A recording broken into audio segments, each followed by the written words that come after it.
Aujourd'hui, on prend l'appel de Réjeanne. Ses enfants ne l'appellent jamais, puis là, elle capote. Donc, DPP, bonjour, comment puis-je vous aider? Allô, Réjeanne? Ouais, tu as l'air triste, je le sens dans ton ton de voix. Qu'est-ce qu'il y a? Tes enfants t'appellent jamais. Tu penses qu'ils se fichent de toi? Ah, OK. Ouais, je comprends. Moi, comment je me l'imagine, Réjeanne, là, c'est que tu es assis dans ton salon.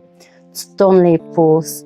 Tu attends que tes enfants t'appellent, puis ça vient pas. Puis pendant ce temps-là, ben, tu t'occupes pas à autre chose. Tu t'occupes pas de vivre ta vie. Tu t'occupes pas à des passions, quelque chose qui te fait du bien ou passer du temps avec une amie. Est-ce que ça ressemble à ça? Quand on a des grandes attentes envers nos enfants, envers d'autres personnes, souvent ces attentes-là vont être déçues. C'est comme si on attendait après les autres pour nous rendre heureux, plutôt que de prendre responsabilité de notre bonheur. Bon, allez, on va pas te laisser moisir dans ce ressenti-là, Réjeanne. Là, on va faire de quoi? Je vais te partager un pop-up important aujourd'hui. Je vais être franche avec toi, là. Pourquoi? Si tu as envie de leur parler, pourquoi tu les appelles pas, toi? Tu peux faire ça? Pourquoi attendre après les autres? Quand toi, tu as besoin d'eux autres, quand toi, tu as besoin de leur parler, appelle-les. Sûrement qu'ils vont être contents. Ben oui, je crois que tu devrais les appeler, toi. Ben oui.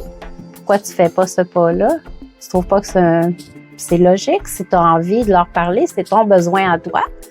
Fait qu'appelle-les, tu vas prendre des nouvelles d'eux autres, puis probablement, sûrement qu'ils vont être contents aussi d'en avoir de toi.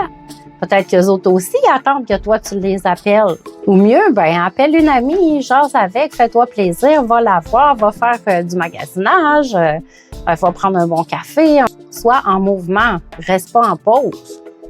Reste pas dans l'attente. Je veux que tu te rappelles, Réjeanne, que tu es humaine, pas parfaite. Tu es en chemin vers la vérité et la liberté.